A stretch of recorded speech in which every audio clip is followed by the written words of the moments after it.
messy. Those are dirty dishes, and that's okay. We only have other cups, because we are a house of cups. Did you know that, my sweet angel? We are a house of cups. A house of cups. You know, like the tarot card. House of Cups. Good morning, everyone. Good morning, good morning. We've danced the whole night through. Good morning, my darling, to you. Good morning, good morning.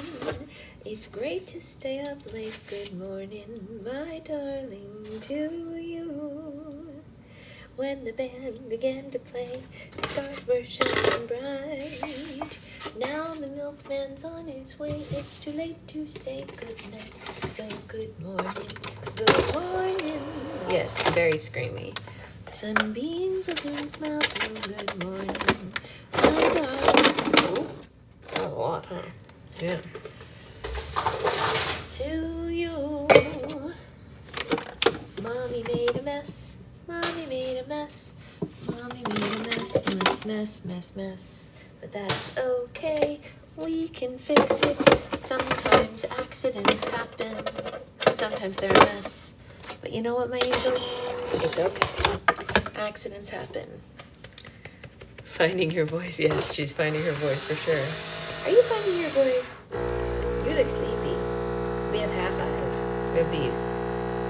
She's like that right now. Are you half-eyed right now? Because you're so tired? She's squinty? Are you squinty pants? Who's squinty pants? Who's the squinty pants? Who's the squinty pants?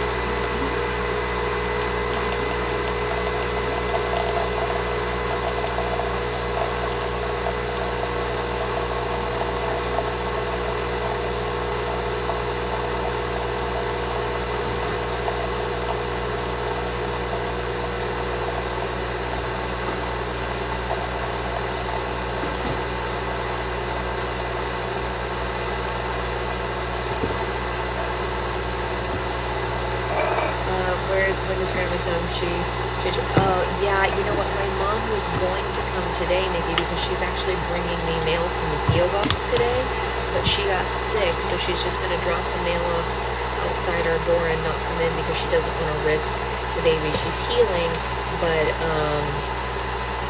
oh, it's so fun, right, Amanda? I love it so much. We're definitely going to keep doing it.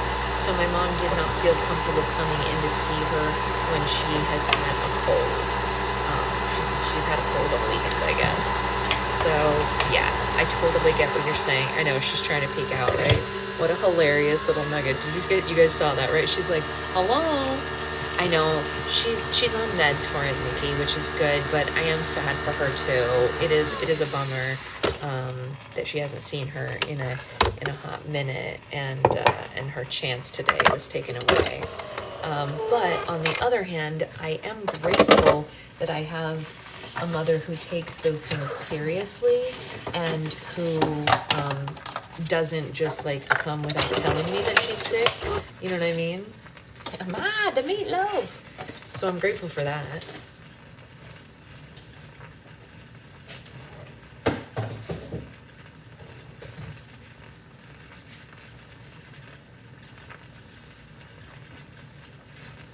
You, my friend, are drooling on my arm. We think we could do something about the arm drool? What do you think? What if we put this on my arm, huh? And this here? Do you think we should put this here? Well, the arm drool is just not my favorite. Good morning. Yes, it's a very considerate way to be a grandma. Not all grandmas are so considerate, you know what I mean? Because some people in my mom's generation think that, like, they're just owed access to the kids, you know, and as much as she wants to see this baby, she knows her health is more important. So that's good. Good, very good. Yes. Oh. What is that cough about? What is that cough about, huh? Your mom's the same way, good, as they should be. As they should. You're feeling better, friendly? Oh, good, I'm glad to hear it. I am glad you were on the mend. Glad you were on the mend. They're casting Sunrise. I know. Did you guys see that? What is his name? Not Macaulay Culkin. His little brother, Kieran Culkin, got cast. I'm so excited. He's gonna be so good. She felt so bad when Alexis did. Oh, I know. And I mean, it's not their fault, you know. And you had therapy today. That's so lovely. What a great feeling. They put Billy Porter in as who? Who's Billy Porter gonna be? I love Billy Porter. Big Broadway guy. Who's he playing? Tell me everything. I'm into it. We're into it, right, sweetheart? We love Billy Porter. Yeah.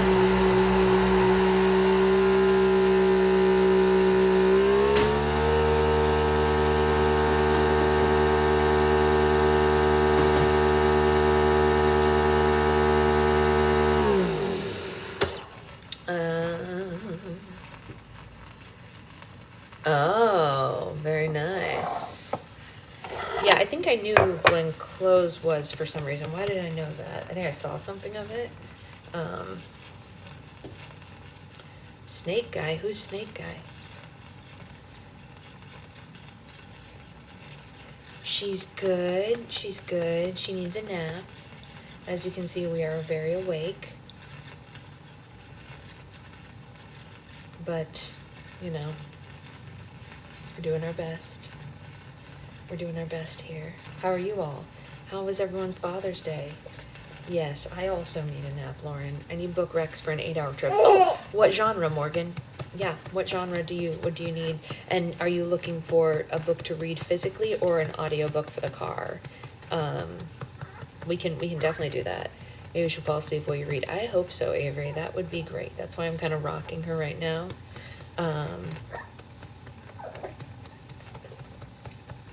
Audible book. I love anything that's thriller. Thriller. Oh gosh, I'm not so good at thriller. Does anyone have a thriller recommendation? That's like the one genre I generally don't read. Unfortunately, not because it's not good. It's not my cup of tea usually. I scare easily.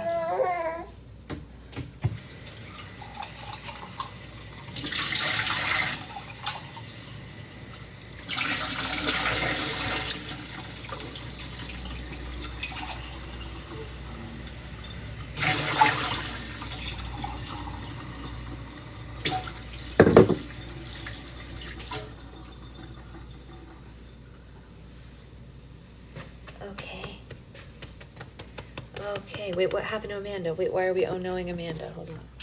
Hold on. Awkward political, oh no, you're right, that is an oh-no. I don't have a dad, so that didn't happen to me. It's the one time it's good to not have a father, huh? Do you like any other genres, Morgan, or only thrillers?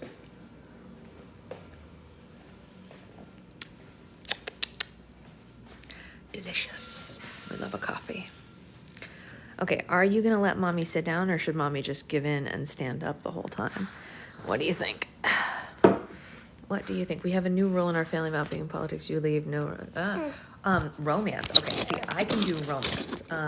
Now, I have a question for you, Morgan.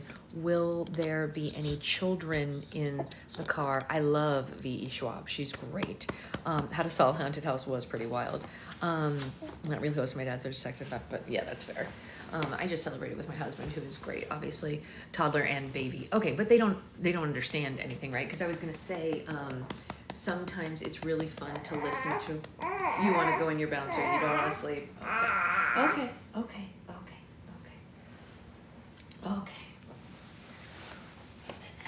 Well, if you want to listen to something that's friendly for the toddler and the baby, you guys could listen to Land of Stories, which I have on my YouTube, which is kind of fun, and I do all the different voices. But Allie Hazelwood is one of my favorites for romance. However, she does get a little bit explicit. So as long as you're comfortable with them not knowing what she's saying, her books are great. That being said, I do all the voices for Land of Stories, which makes it really fun. And you can just play them, and it's free. You know what I mean? Just play the playlist on my YouTube. And I do all the silly voices, and generally I find that kids really like listening along to that. And it's 6 books long, and here's the thing about it, Morgan, the books are actually good. So like it's fun for the kids to hear the voices, but we all as a collective fell in love with the books. Yeah, it's just, oh, well then they would probably love this. Morgan, if they like any like fairy tales and voices, I know what Naisa said is so true. What I would not give to be able to read Land of Stories again for the first time. You guys, so we just went on a trip and we saw our 13-year-old niece, and she's read the whole Land of Stories series. She read it when we were reading it, but she is now going to start reading the Tale of Magic side of it. I'm so excited for her. She texted me the other day, or I think yesterday, and she was like, hey, Aunt Sasha, can you remind me what those other books are called so I can read them too? And I was like, blessings upon your soul. It is amazing to hear Land of Stories for the first time, Morgan. So if you're open to something that's like, you know, not your usual genre, I've not read those myself. I'm texting my husband. Yeah, I mean, it can't hurt, right? Like if you don't like it, you just ditch because it's free. You know what I mean? So like, there's no loss. If you listen to the first couple chapters and you're like, this isn't for us, ditch it. It's free. My baby is almost 5 months. Can you guys believe that? She is almost 5 months old. But Land of Stories and Tale of Magic are 2 of my favorite series ever, and I would give so much to be able to experience them for the first time again. They're that kind of good. Really heartwarming, really lovely. If you were a Harry Potter fan who had to give up Harry Potter due to J.K. Rowling being a total turf, this was very healing for a lot of us. I know, time warp, 5 months. Can you believe it, Amanda? It's like, it blows my mind. I know, I miss Madam Weatherberry too, but don't give any spoilers because Morgan hasn't read it yet. You, my darling, need a burp cloth under your chins because we can't risk any, you know, whatevers. And you also need your chewy, huh? So let's get this burp cloth under your chin. Here you go. And here's your chewy. Here you go. I feel like you were telling us I know, and that was almost a year. We loved Harry Potter. We stopped with their stuff. I know. Me too, Morgan. Me too. So you might find this really healing. I found even if you do some of the books or some of the chapters, the story still makes sense. Yes, that is true. That is true. Chris Coffer is a phenomenal author. Popping Tale of Magic into my storygraph to remind me. Yeah, it's really good. I'll get to the post office on Saturday. Oh my gosh, I owe you a label, Susan. I need to do that. I'm so sorry. I'll do that today. I completely forgot because my brain is mush. Okay. Yeah. Okay. Yeah. I jumped in listening at the 4th book. Jen, you should go back and listen to the beginning. I mean, your heart will be so full. Even though you know what's coming. Stranger Than Fiction was really good too. Yeah, honestly, Chris Coffer's one of my favorite authors as a result of this series. And you guys, I don't know how many of you remember this, but like we started reading the series as like not a joke is the wrong word. Oh, thank you, Nikki. Joke is the wrong word. I went to a little library with my niece Zoe, and the first book in Land of Stories was in the little library, and I just grabbed it on a whim. I was like, whatever, let me just see if it's any good. A complete happy accident. I mean, truly, we fell head over heels in love with a book I got from a little library with my niece. I mean, what joy has been brought to us by that accident. I know. And to so many others. Because I've suggested it to a countless number of people, you know? I really wish J.K. Rowling would sell HP. I know. I do too. If she would sell it, and if I knew she wasn't getting the profits from it any longer, I would feel totally comfortable participating again. Yes, I agree with you, Avery. I know she won't, but, you know, I'm reading the 2nd Throne of Glass right now. I haven't read those. I have not read those. Okay, mommy's gonna take a sip of coffee. Did you guys see my shirt? You guys like this shirt?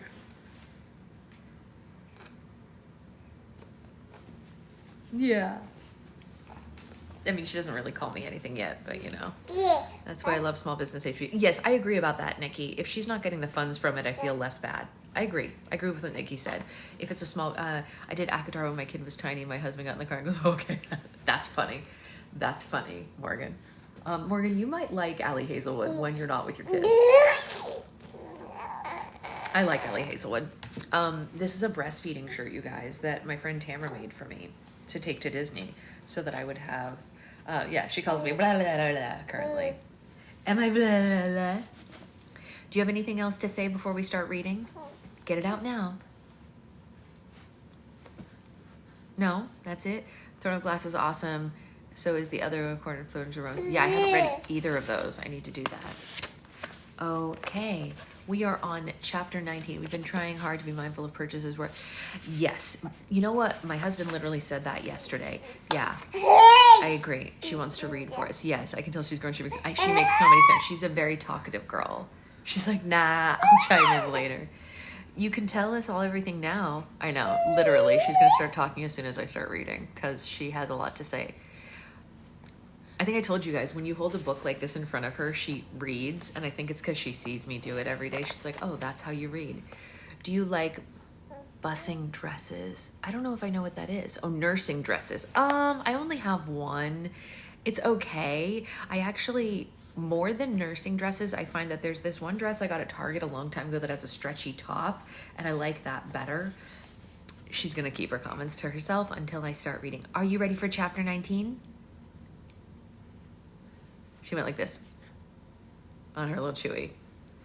That's all she has to say. Sitting at a very little kid play center listening to you in my earbuds. Ah, yes. Yes, you got it. You gotta get it going on, Christy. All right, here we go. Chapter 19. What had he done? What on earth had he done? His heart raced as he blindly turned down one street and then another, trying to make sense of his actions. He couldn't think clearly, but he had a dreadful feeling that he had crossed some line that could not be uncrossed. The avenue felt full of eyes. There were a few pedestrians or drivers out, but even their notice felt glaring. Coriolanus ducked into a park and hid in the shadows on a bench surrounded by bushes. Is that a pretend cough? Yeah.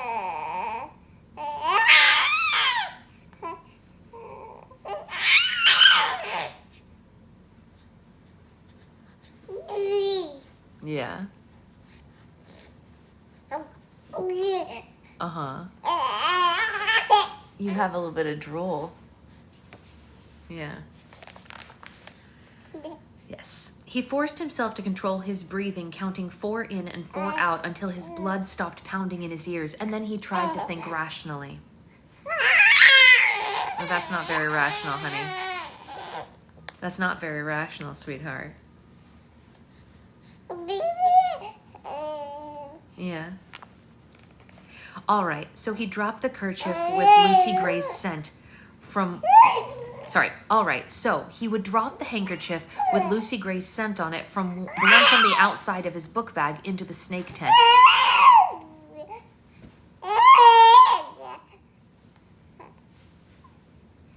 Yes, my darling.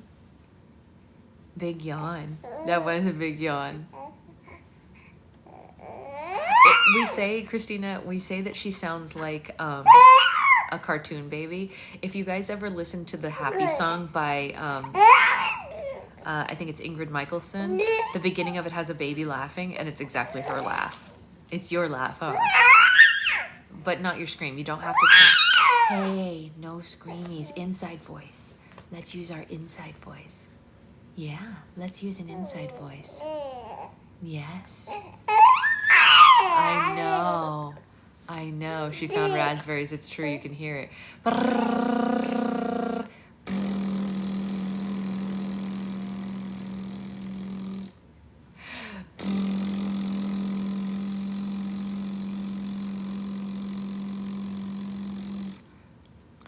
Her grandfather, and I say that because she only has one, told us again yesterday that we should put her in print and commercials. He was like, you're right there in LA, you can earn a lot of money. And we were like, we don't even show her face online. Can you imagine if we let her be in print? Like, it's forever. online is forever too. I guess print is less forever. And he's pretty conservative, so. Hey, my angel, let's use our inside voice. Inside voice. That's true. No one would ever know that it's her. I know, I think so, Morgan. We agree. But it's funny to joke about, right? He was like, she's so pretty, she could make you a lot of money. And we were like, yeah. And he was like, but don't let her be a Hollywood brat. I was like, okay, well, which is it? Do you want her to be in things or not? Which is it? Yeah, you are so pretty. I know. Everyone thinks so. How did it happen? I've seen your parents. It makes no sense. How are you so pretty? Your son's eyes? What color are they, Susan? Maybe we don't scream in Mommy's ear. What do you think? Could we use our inside voice? Really? I mean, Kohl's, yeah. I mean, they probably made a little bit of money. The blue-gray. Ooh, blue-gray eyes are beautiful. That's what she has, too. Hey, inside voice. Inside voice. Let's talk. What color is your son's hair, Roxy? I don't even know. My kids have very loud natural voices. I think you're on the road. Well, we are Italian, Amanda, so what do you expect? Hey, sweet girl. Let's use our butterfly voice. Talk to a butterfly. Yeah, we have to be so quiet when we talk to our butterfly. Yeah. Okay.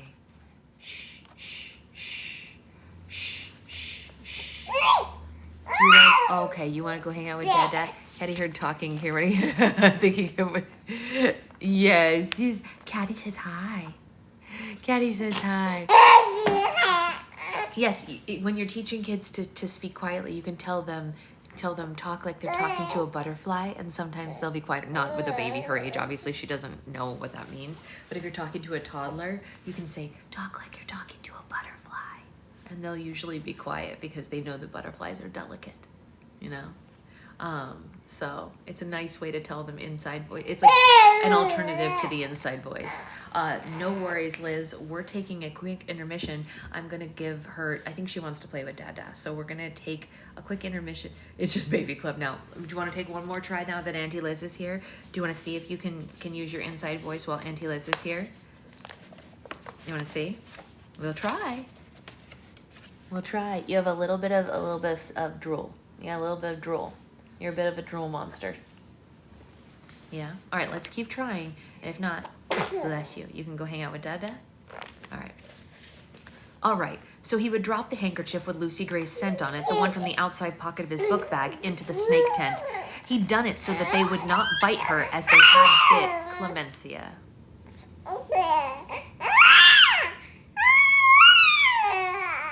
Okay, you want to be with Dada. I hear you. Yes, you guys had too much fun yesterday. No more mama, only Dada? You want to only hang out with Dada? Okay. Okay, come here. 1, 2. Hi. You want to talk to me first? Baby club, ha, ha, ha. Baby club, ha, ha, ha. Baby club. Yes, her voice has been found. She knows exactly where it is. It's right here. Do you want to just lay down on Mommy's lap? Boom. What do you think of that?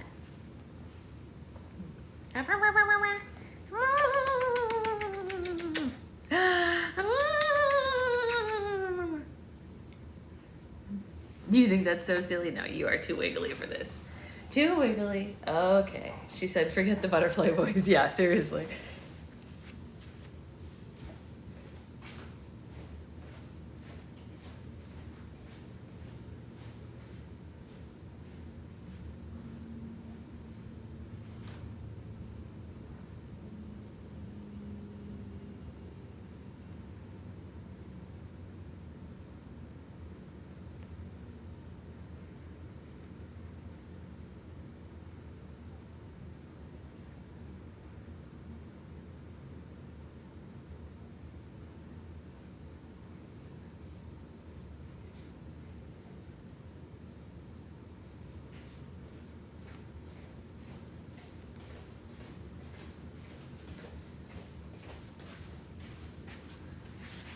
Okay, someone said no book club, and Dad, she's gonna hang out with Dad instead.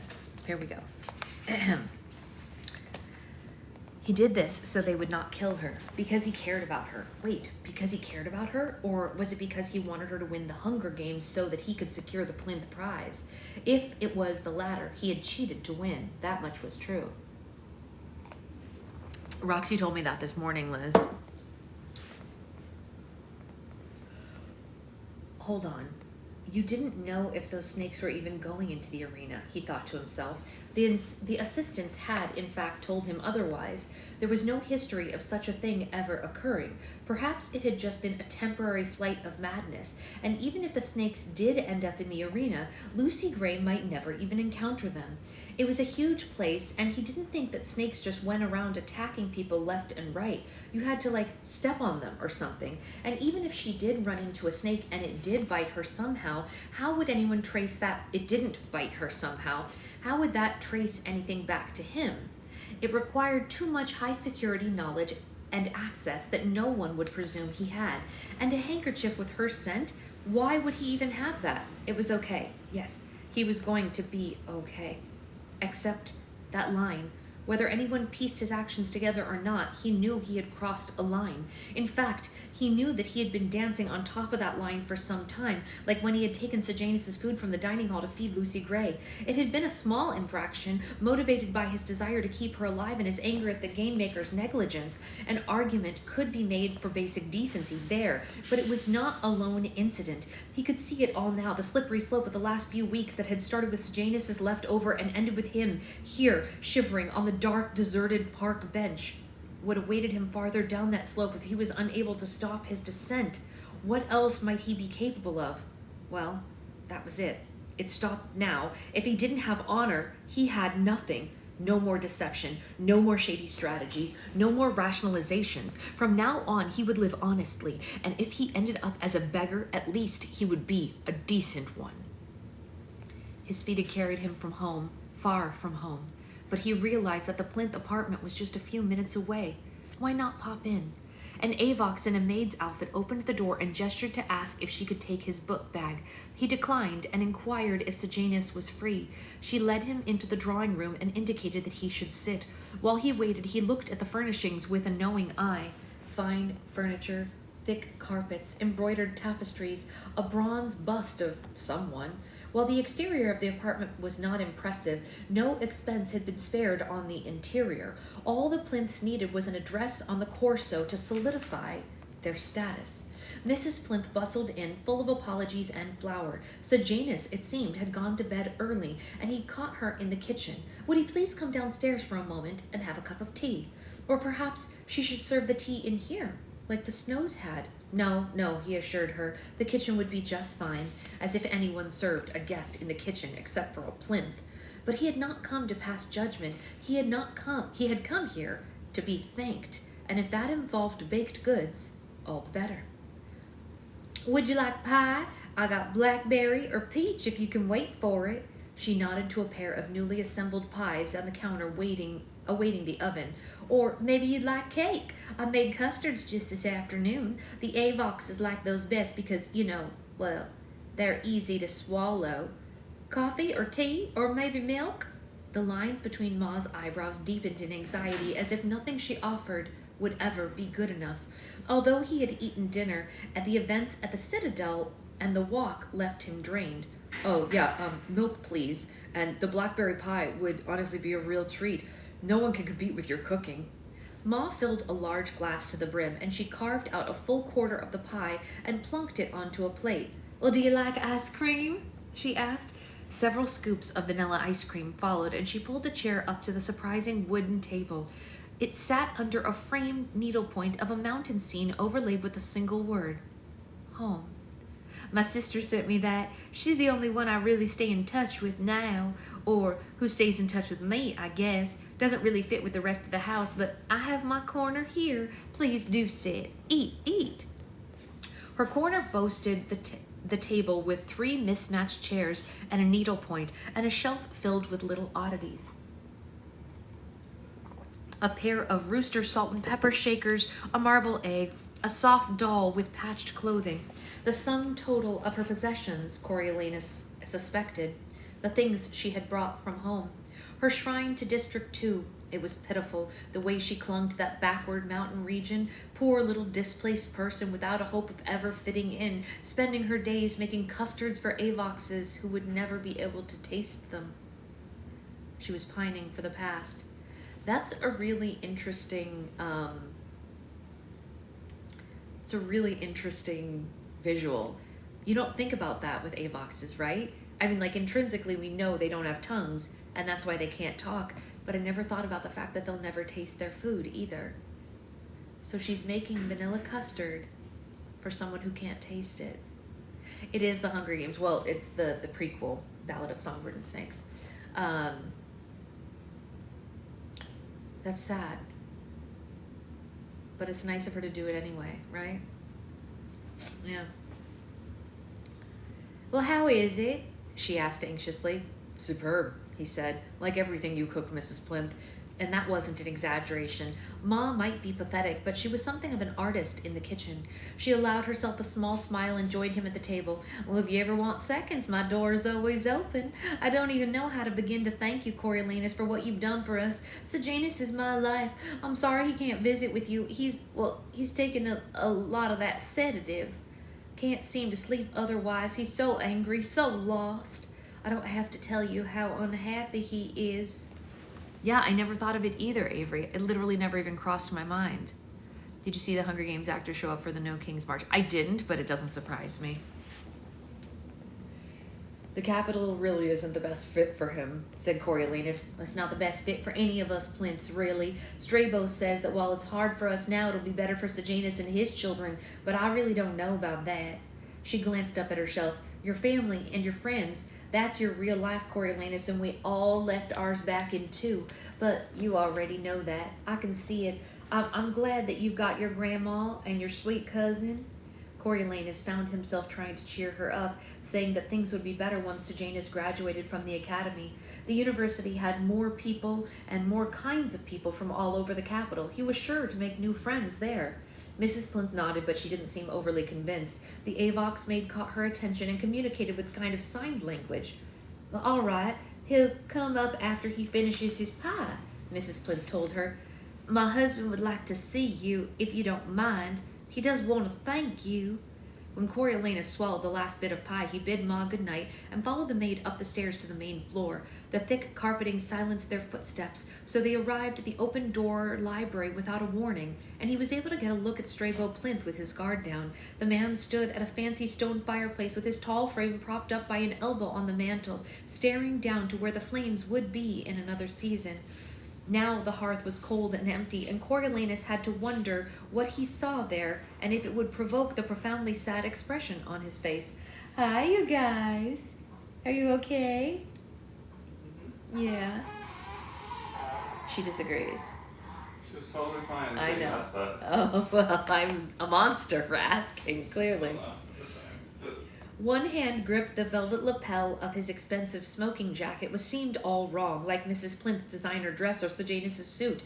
The Plinth's wardrobe always suggested that they were trying too hard to be capital. The unquestionable quality of their clothes clashed with their district persona, instead of distinguishing them, just as the grandmama said in a flour sack dress, she would still...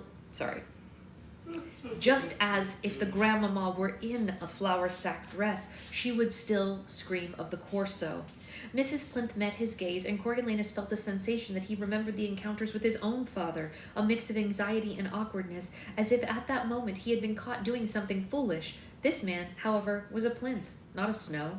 Coriolanus produced his best society smile and said, "Good evening, Mr. Plinth. I'm not disturbing you, am I?" "No, not at all. Come in and sit."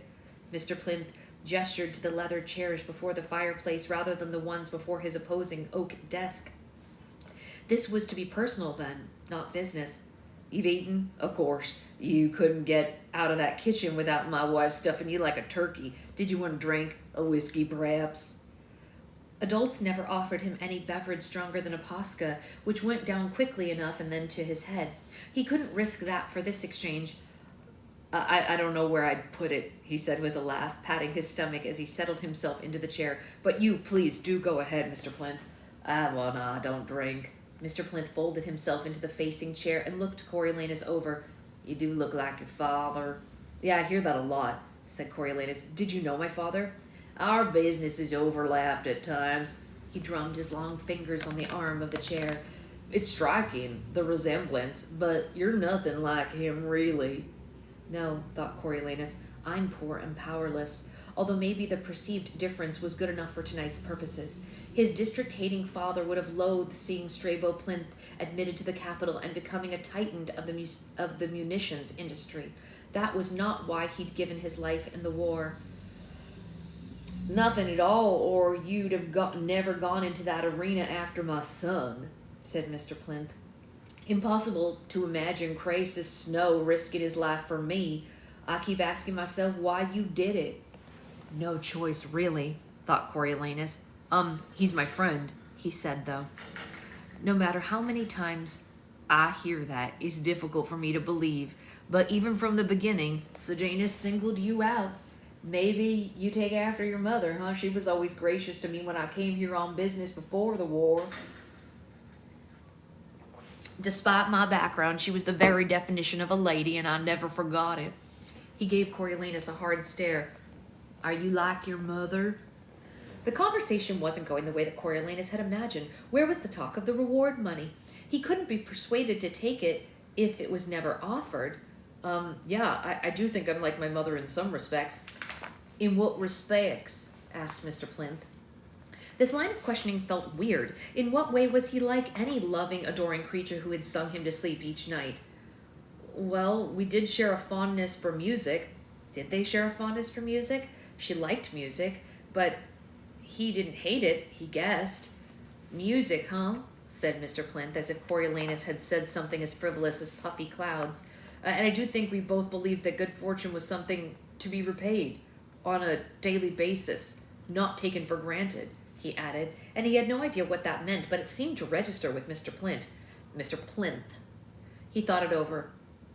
I would agree with that. Good, yeah, so, well, anyway, Sejanus, Coriolanus reminded him, and Mr. Plinth's face grew weary. Sejanus. Thank you, by the way, for saving Sejanus's life. Oh, no thanks are necessary. As I said, he's my friend. Now is the time for the money, the refusal, the persuasion, and then the acceptance. Well, good. Well, I guess you should get home then. Your tribute's still in the games, right? Asked Mr. Plinth. Thrown by this dismissal, Coriolanus rose from his chair. Oh, yeah, you're right. I just wanted to check on Sejanus. Will he be back at school soon? No telling, said Mr. Plinth, but thanks for stopping by. Yeah, of course. Tell him he's missed, said Coriolanus. Good night. Night, Mr. Plinth gave him a nod. No money, not even a handshake. Coriolanus left off balance and disappointed. The heavy bag of food and the chauffeur assigned to drive him home made a decent consolation prize, but in the end his visit had been a waste of time, especially when Dr. Gall's paper still waited him. The nice addition to your prize application. Why did everything have to be an uphill battle for him? Coriolanus told Tigris that he'd checked on Sejanus, and she didn't press him for further explanation of his lateness. She made him a cup of tea, the special jasmine tea, and indulged him like when they splurged on tokens. But who cared now? He settled down to work on writing the 3 C words on a scrap of paper. Chaos, control, and what was that third one? Oh yeah, contract. What happened if no one was in control of humanity? That was the topic he was supposed to address, and he said that there was chaos, and Dr. Gall had said to start there. Chaos, okay. Extreme order and confusion, disorder and confusion. Like being in the arena, said Dr. Gall. That wonderful opportunity, she had called it. Transformative, she had said. Coriolanus thought about what it had felt like to be in the arena where there were no rules, no laws, no consequences to anyone's actions. The needle of his moral compass had swung madly without direction, fueled by the terror of being prey. How quickly he himself had become a predator with no reservation about smashing Bobbin to death. He transformed all right, but not into anything that he was proud of, and being a Snow, he had more self-control than most. He tried to imagine what it would be like if the whole world played by those same rules. No consequences, people taking what they wanted, when they wanted, and killing for it if it came to that. Survival was driving everything. There had been days during the war when that's all they had and they'd been too scared to leave the apartment. Days when the lawlessness made even the Capitol an arena. Yes, the lack of law was at the heart of it, so people needed to agree on what laws to follow. Was that what Dr. Gall meant by the social contract? The agreement not to rob, abuse, or kill one another? It had to be. And the law required enforcement, and that's where the control came in. Without control to enforce the contract, chaos reigned. The power that controlled needed to be greater than the people, otherwise they would challenge it. I'm going to read that again, you guys. Let's listen. Without the control to enforce the contract, chaos reigned. The power that controlled needed to be greater than the people, otherwise they would challenge it. The only entity capable of this was the Capitol.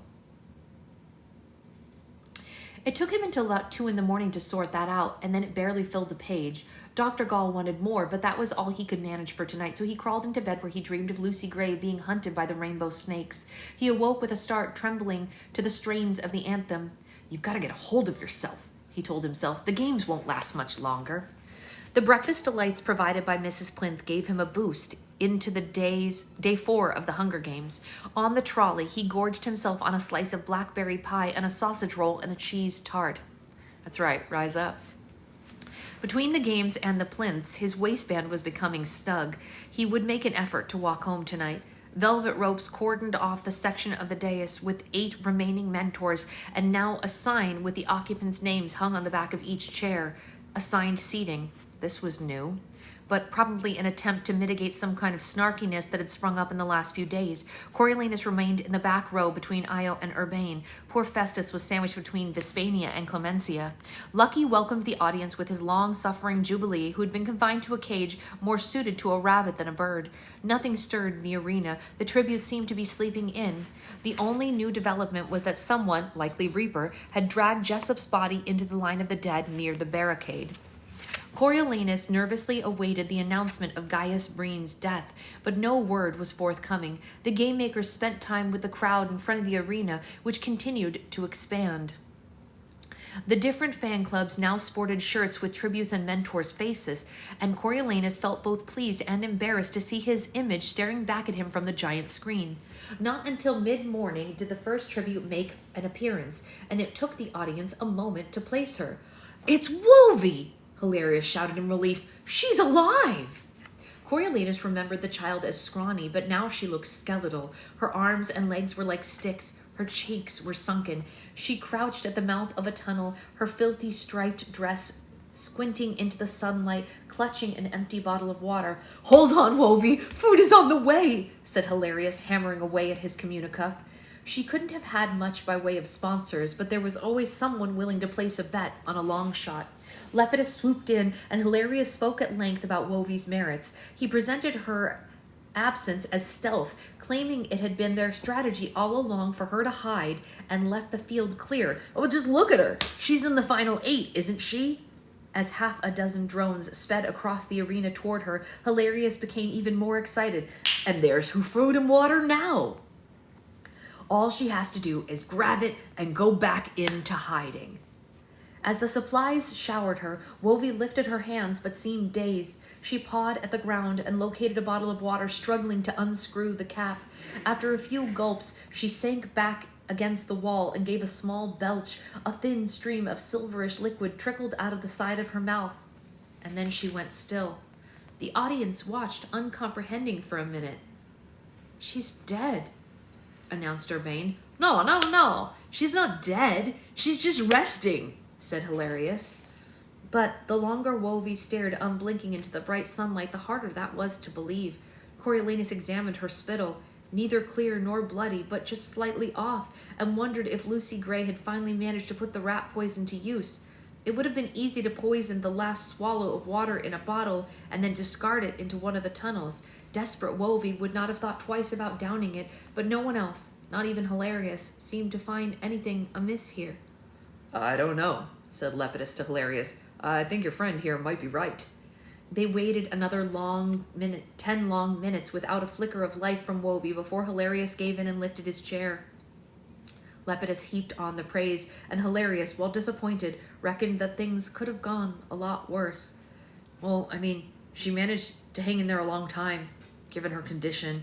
I wish that she would have come out sooner so that I could have fed her, but, I can hold my head up. Final eight's nothing to sneeze at. Coriolanus mentally checked his list, both tributes from 3, both from 4, Treach and Reaper. That was all that stood between Lucy Gray and victory, 6 tributes and a fair amount of luck. Wovey's death went unnoticed for a while in the arena. It was almost lunchtime when Reaper came out from the barricade, still wearing his flag cape. He approached Wovey warily, but she had posed no threat alive, and she certainly didn't pose one dead. Reaper crouched beside her, picked up an apple, and then frowned as he examined her face more closely.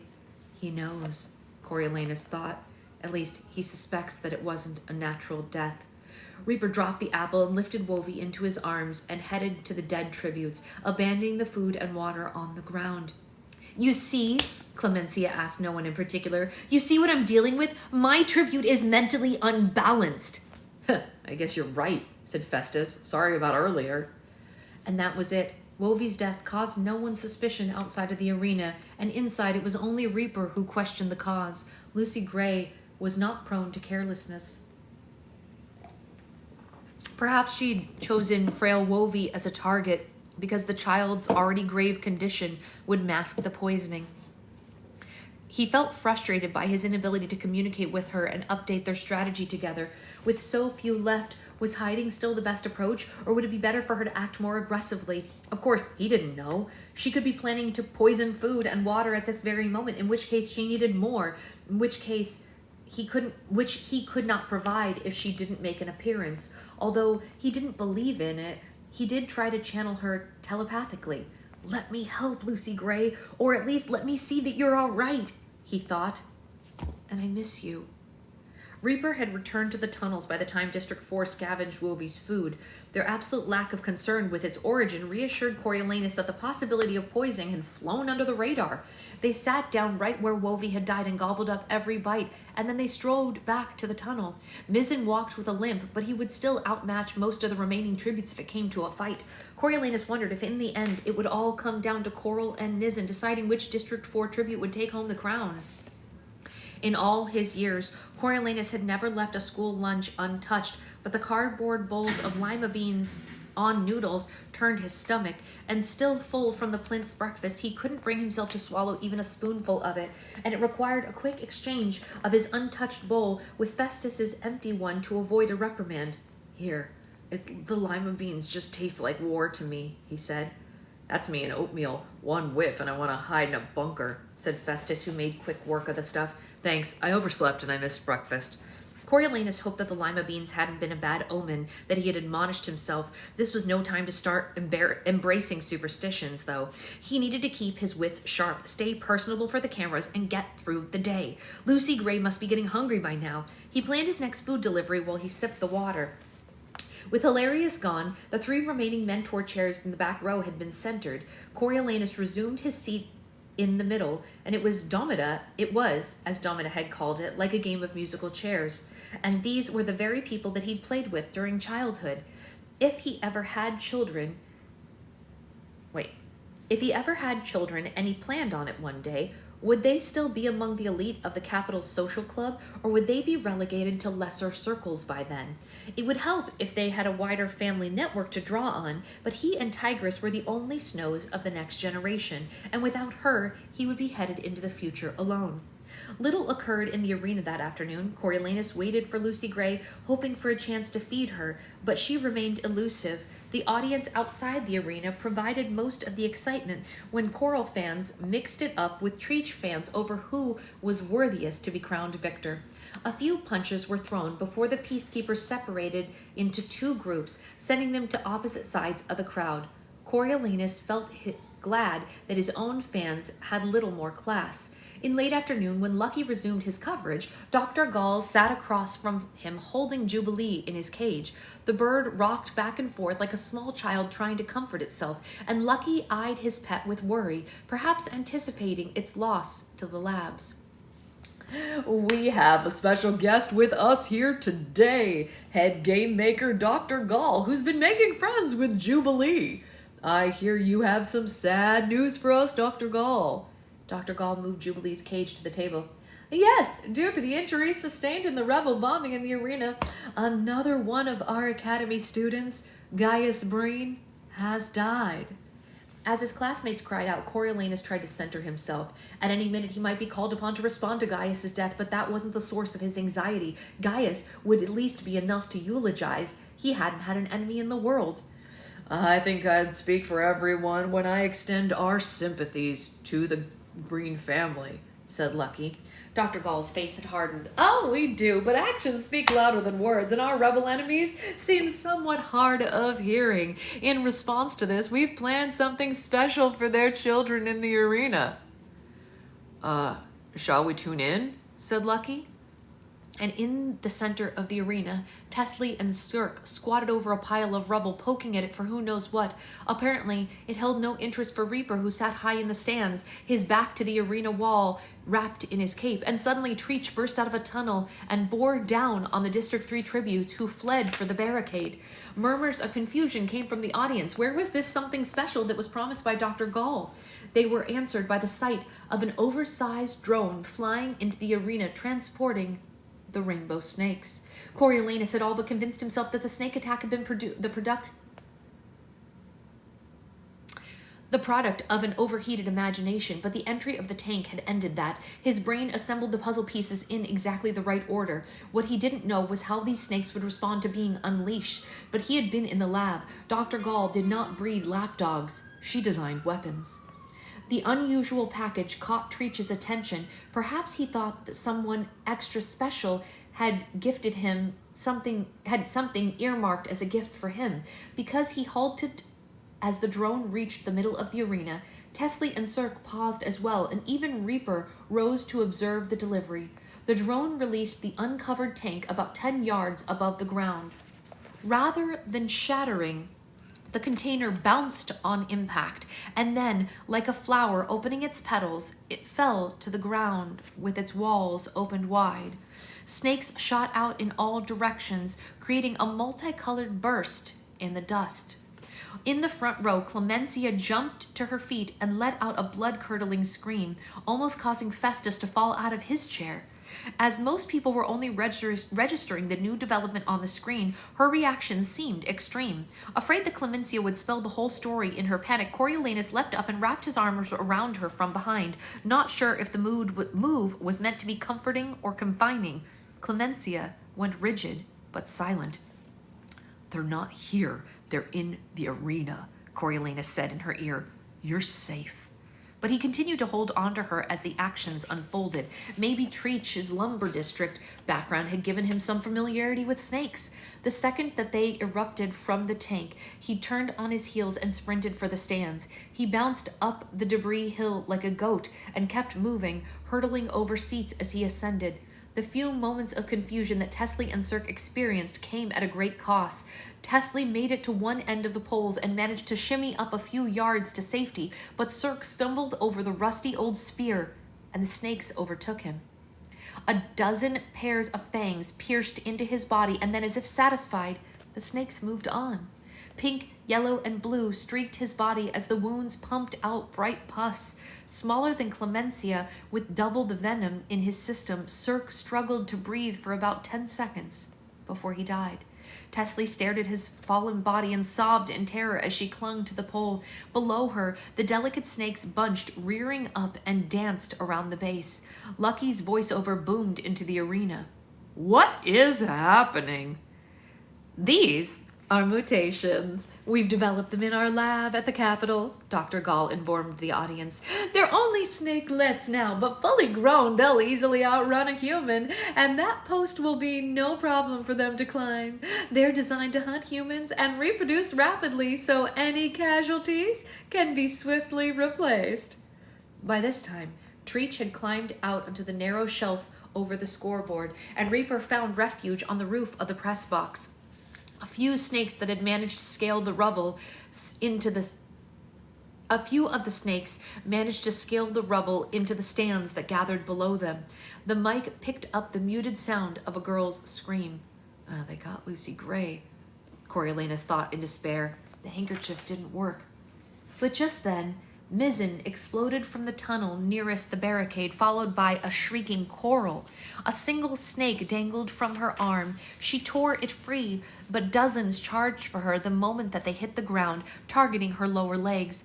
Mizzen flung away his trident and made a flying leap to gain access to the pole across from Tesley. Despite his bad knee, he heaved from his previous... Despite his bad knee, he halved his previous time climbing to the top. From there, he witnessed Coral's frantic but blissfully short end to her life. With targets on the ground disposed of, most of the snakes recouped under Tesley. Her grip on the pole began to fail, and she cried out to Mizzen for help, but he only shook his head, more stunned than malicious. People in the audience began shushing each other, and then although Coriolanus didn't know why, as the hall quieted, he picked up on what sharper ears had detected. Somewhere, ever so faintly, there was singing in the arena. It was his girl. Lucy Gray emerged from her tunnel, moving in slow motion and backwards. She lifted each foot with care as she stepped behind herself, swaying gently to the rhythm of her music. La la la, la la la. That was the extent of the lyrics at the moment, but it was compelling nonetheless. Following her, as if mesmerized by the melody, came a half a dozen snakes. Coriolanus released Clemencia, who had calmed down, and gave her a gentle push in Festus's direction. He stepped toward the scream, holding his breath as Lucy Gray continued, backing around and then in a curve, and then towards Jessup's body where it had been lain. Her voice became louder as she, knowingly or not, worked her way back toward the mic, perhaps for one last song, maybe one last performance. None of the snakes were inclined to attack her, though. In fact, she seemed to be drawing them away from the arena. The bunch under Tesley's pole thinned, and a few dropped from the stands, and a dozen slithered out of the tunnels to join in the migration to Lucy Gray. They surrounded her, flocking from all sides, making it impossible for her to continue retreating. The bright bodies undulated over her bare feet, curling around her ankles as she lowered herself gently onto a chunk of marble. With the tips of her fingers, she spread out her ruffles in the dust, as if by way of invitation, and the snakes swarmed her, and the faded fabric vanished, leaving her with a brilliant skirt of weaving reptiles. Ooh! Ooh! Ooh! Too scary. No good. You're right, it does give goosebumps. I completely agree. Woo! I do not want a skirt of snakes. No, thank you. Blah, blah, blah, blah. Yeah, big no to snakes. I mean, here's the thing, Jen. I hate snakes. I don't want them on my body. But I guess if it came down to surviving the arena or not, I don't know. Lucy Gray doesn't hate snakes, though. We already knew that, right? You know? Yeah. Okay. So, I have a lot of orders to mail today, so I'm going to get to not spicy ones. Yeah, definitely not spicy snakes. That's no good, right, Nikki? A lot of people in our community love snakes. Did you know that, Nikki? We have like a whole horde of snake people. So anyway, I got to go, and I have class today, so there probably will not be a slime live today, but I do intend to update everyone on how the classes are going, because I think a lot of the community will find it interesting, especially the new moms and anyone who's interested in the stuff that I'm going to be learning. So I will talk to you later. Oh, and just so everyone knows, like, the whole point of the class that I'm taking is to be able to teach this stuff, so there's no problem with me passing out the information. It's not like a private class where I'm not allowed to pass out the information. It's like learning it to teach it. So I'll help out. All right. Bye, guys.